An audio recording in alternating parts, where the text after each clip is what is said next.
Greetings everyone, and Great here for another H-Pires 4 replay. Spawn bottom left side as the orange Ottomans of El.loueMT. Spawn top right side as the green or the dragon. We have Scarlet, Devil. When it comes to map generation, of course Ottoman does not have advanced berries, same with the Order of the Dragon. And the Ottoman does have his gold in both deer deposits up here. Deer right next to the trade depot. How else they are supposed to trade away their antlers for some gold? They gotta raid their fawns somehow. Gotta make a living. Gold down back here. His natural close deer deposits here. Down south is... Oh, what the? I forgot that Or the Dragon can go for an early boar. In Age of Empire 2, you have to herd or aggravate the boar to collect it up, but in Age of Empires 4, you can just send your Order of the Dragon villagers to stab it repeatedly with their knives. So we got an incredibly early boar next to some deer, so he has a lot of food in this region. Probably a good idea to go for an outpost if possible. Not sure what he'll age up with. I have no idea. I want to say he's going to go for the Memoir Palace, because I don't think the Aachen Chapel is going to be super useful off the beaten path. I have no idea. And we got the Aachen Chapel there. And it's also not going to provide good coverage for farms. It will provide good coverage for wood. In fact, he put it there next, not next to gold deposit. Honestly, this would have been a great spot there to boost the gold and the wood, but you go right there. We got the Sultani trade network being employed on the field, which is probably meant for just the 3 traders it comes along with.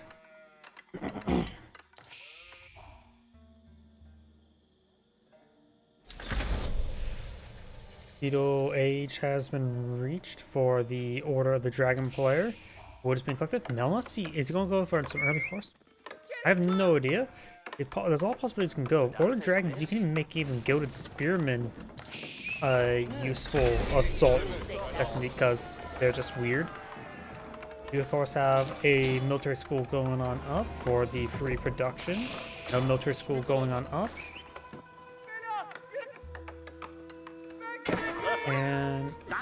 And we do have a Gilded Horseman. Gilded Horseman can be very useful. He may get some free... Let's see. He's going for Sapahi and Metter. Blacksmith stable and stable. He's eyeing for a lot of stability in his life. We all sort of need it with the economy being so bad. We do now have the outpost going on up. He's actually going to protect his boar in the meantime. It's not a bad idea. He does also, like I said, have nearby deer. It's still maybe worth building another outpost here when it's time to collect them up. Or he could grab some units and try to corral them this way, but that can be a little more difficult since he is Order of the Dragon. If he's going to try a corral like that, he may just want to build some ungilded scouts for that. Having an extra scout or 2 wouldn't hurt him, and will aid in that aspect. Got now the hardened gilded spearman research now on the way. Sapahi deployed on now the field. Got some Metter and more Sapahi.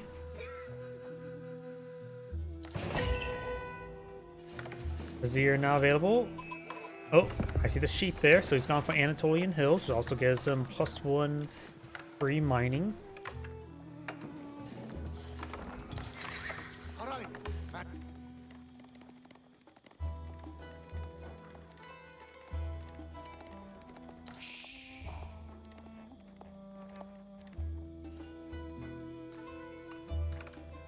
Stable and barracks now being deployed on the field. Outposts being built next to gold deposit.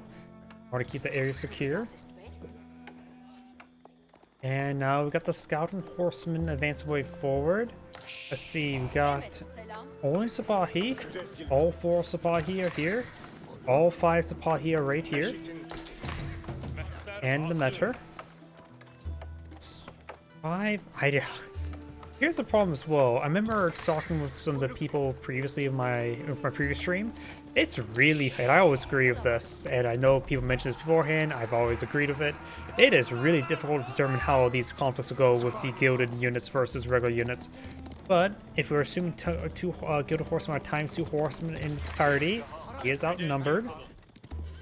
Plus enough gilded horsemen, or the Metter does provide some benefits for the Spahi as well. think as well, there's some other games like in Age of Mythology, it's hard to judge sometimes Atlantean fights as well, since they have more costly military units and a smaller elite force.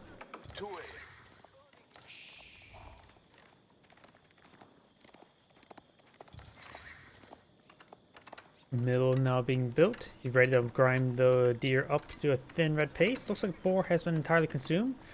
I really don't know how quickly 5 gilded villagers from the start of the game can collect the boar, but apparently it takes that long.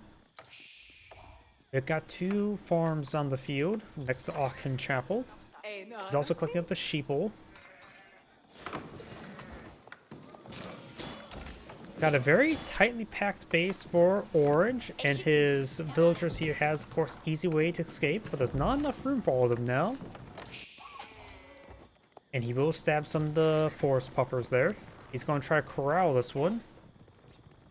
I think it would have been better to do that with one of those spearmen than trying to use a horseman. But I suppose a horse, that was maybe a little bit too early to stab it. But horsemen can catch up to this formation quickly enough. We got right now 13 Sipahi. Here is 9 of them. So we've got mass Sipahi.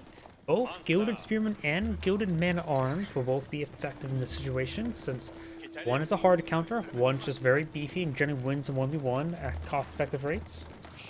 Like this compared to man-at-arms versus horsemen. Assuming that's the same as well for Sipahi. Right now, Green does have a larger military force in the field. He does have 27 versus 20 military units on the field, or 20 versus 27 population. Values, however, very, very similar. Sipahi are relatively the more expensive side, costing 160. Excuse me. In comparison, the Gilded Spearmen are exactly the same cost as Sipahi. Though they do train faster and take 2 population.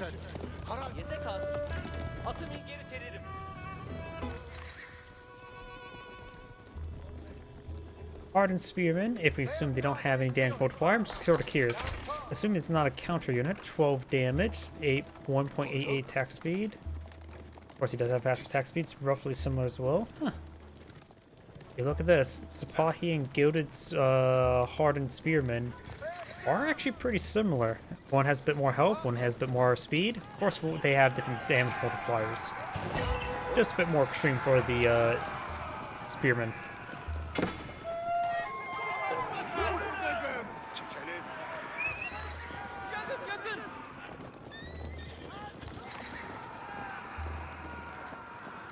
The horsemen push right forward. There are 7 here versus 18. The Sipahi will win in the fight between the Gilded Horsemen, I believe.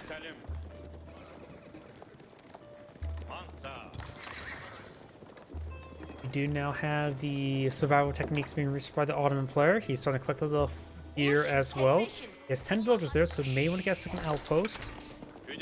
Though he does have quite a bit of field pressure with all the Sipahi. Green can't really go too far from home. There's some gates here. Keep those here in. Bulgrave Paul's not been put on the field. Bulgrave Paul's does give you a 35% discount, 35 faster production, and 35% faster research on as a barracks. In other words, it can actually provide you, I think before the buff was 30%, now it's 35%. It could actually give you like effectively 3 to 4 relic income just based on discounts, assuming maximizing production from it. We're just taking a look at it once we get it gets built.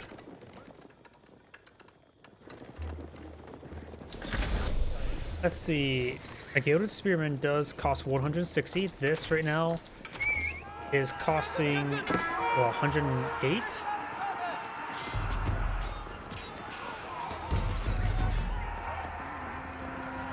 No, 104. And you can pull that one out every 13 seconds. So 160 minus 104 equals 56. The resources saved per spearman. Got a big engagement here. And you can deploy up to, what, 5 of them per... 5 of them per minute. So 5 times 50 is 250 resources value saved. Sipahi falling back. Archers trying to pick up those gilded spearmen, doing some good job there. The imams, free imams, do go down there, providing some AoE healing. Ottoman player is not aged on up, pretty close to aging on up. Right now, Orange does have a large military force in the field. He's to make sure he focuses on those gilded spearmen. Of course, the gilded man arms, he has no real good counter to them at the moment. It may be a good idea to utilize fortitude at the moment, maybe not. Horsemen trying to engage those archers, gain some decent damage onto them. Gilded man arms, they are stubborn, so they don't have the golden cuirass to make them even more stubborn. Looks like the gilded horsemen do go down. Gilded man arms push it forward.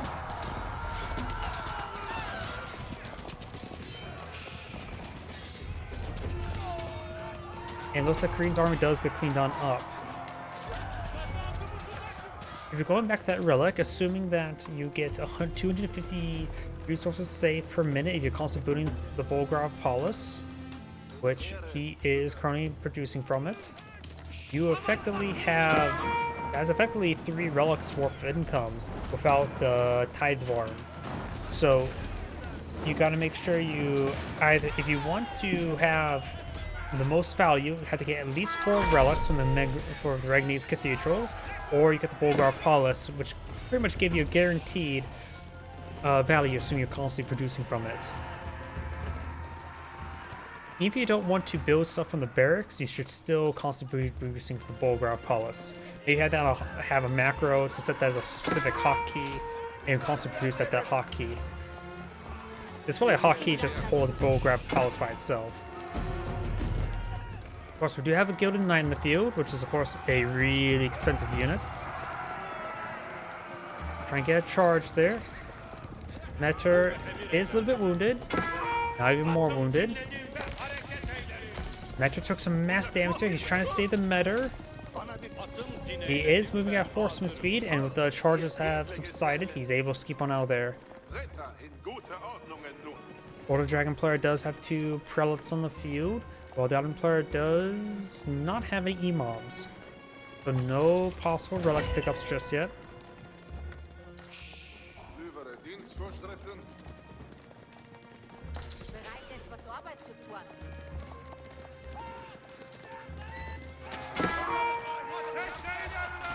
Get a man arms, let's take a bit of damage there. He could still probably use some Gilded Spearmen. Mixing some Gilded Spearmen and Gilded Man arms could be quite nice, so the Ottoman player has to force to mix in archers and crossbowmen.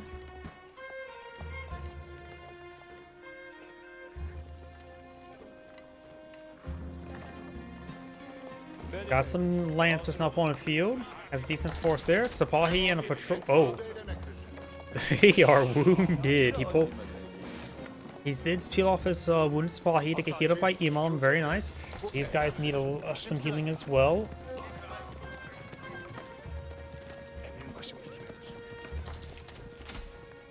Here have been abandoned. Down south with the prelate. Green's picked up 2 relics, a claimed 1. Orange has not brought out Imam just yet.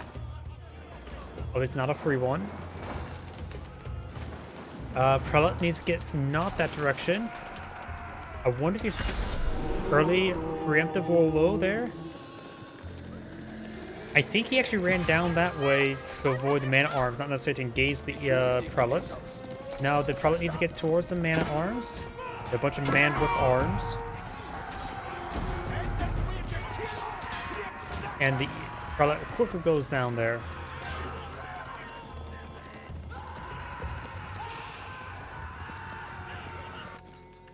Up north, we got berries being collected on up.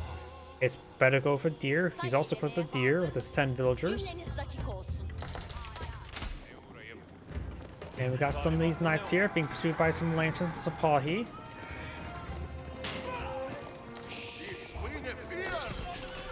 Knight taking severe damage. 1 knight does go down. Those are expensive losses. Orange has a much greater kill value than green, so orange is doing a great job of fighting.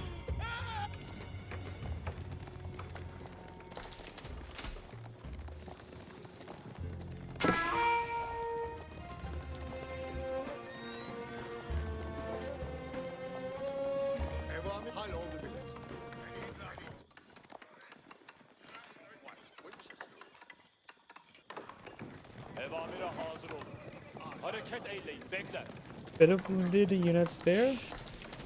Let's see, he does have Imam not being employed on the field. He's been keeping all his wounded units back here. You're not wounded. He must be one of those guys who are catatonic. I don't know if anybody will get that Band of Brothers reference.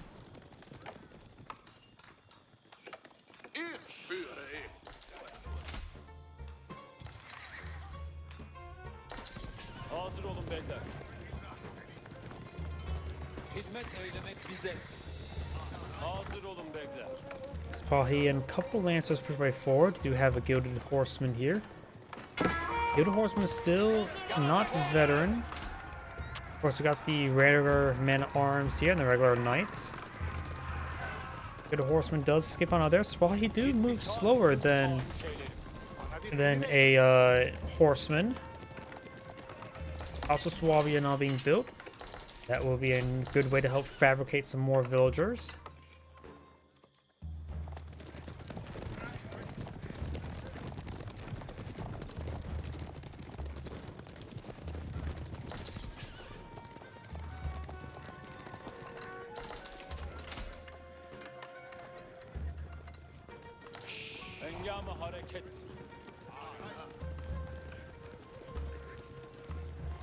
Alright, decent number of crossbowmen on the field. He has gone for Lord of Heavy, though he's starting to mix in some Gilded Lance connects.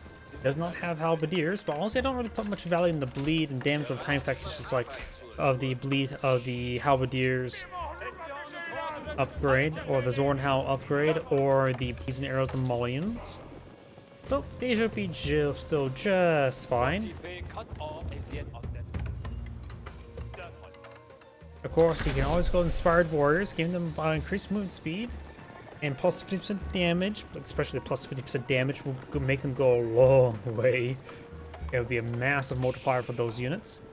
Right now, Orange is a larger army by a significant amount. Green has a decent army, values in favor of Orange. He has gone for the Mehid Imperial Armor, right? Yeah, I just haven't seen any siege weapons deployed on the field. There they are. Got a keep here. As well as Springbolt equipped outpost. He has only claimed 3 relics, and his one was I guess claimed 1 and picked up 1. It was a good thing he went for the Bulgraf Palace. It does net him more value over time, assuming he's constantly producing from it, which he is not.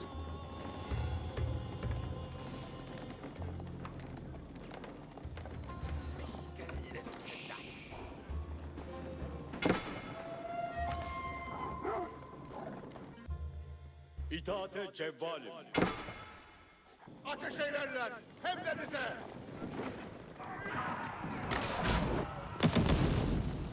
That's a nice try force for the ground. He assumed that his opponent's villagers are collecting wood there, but he is not. But I actually do like the attempt, because you never see this.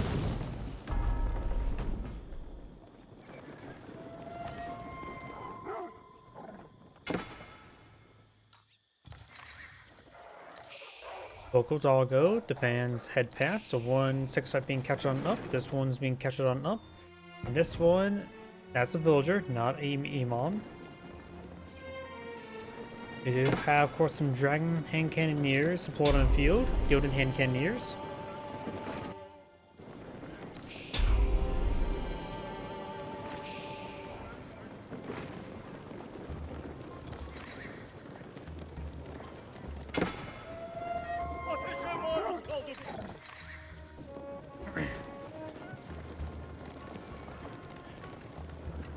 Orange not straightforward. He has a much larger army. He's not Agion up. He almost has enough resource Agion up. I don't think we've seen elite army tactics just yet. That could be very useful. He'll try and keep his distance. Of course, got the Mangonels here. We got a Culverin here, which should be able to one-shot those things. Or maybe not. Oh yeah, you need the chemistry upgrade before you can one-shot them.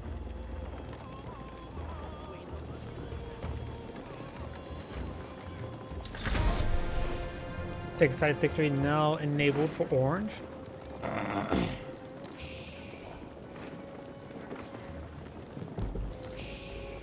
Now we've got the Great Sea Gate now being plotted in field. It's designed for forward keep.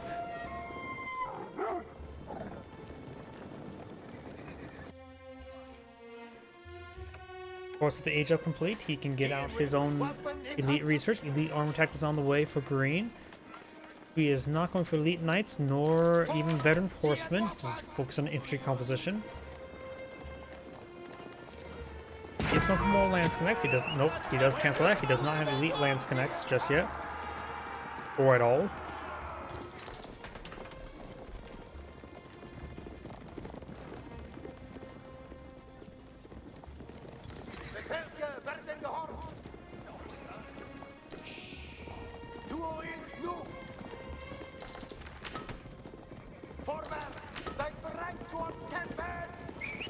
Orange trying to push way forward, trying to torch through some of his walls. I don't think Fortitude can help improve his torch attack speed, but it might. Never really looked into it.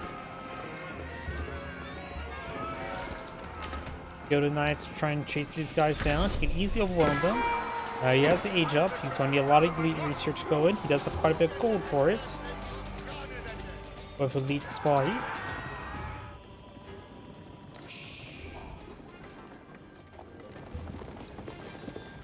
Nice to go down.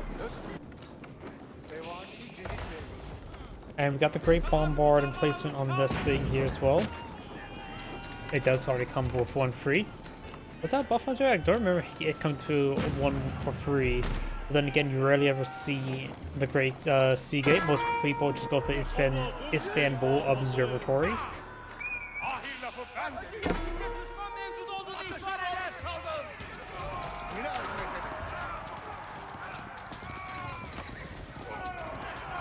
Those cut off those spearmen. He only has hardened spear, not even veteran. Got a keep or relic inside this outpost. Trying to fall back now.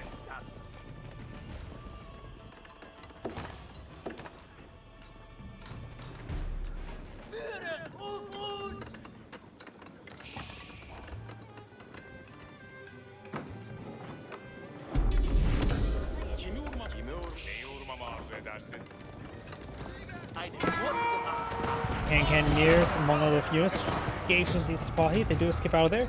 He sees a delicious number of villagers there. Trying to get those villagers. He does have textiles, so they have nearly 100 health. The village trying to fall back into his infantry is very good. He may have got like, what, 4 villagers there?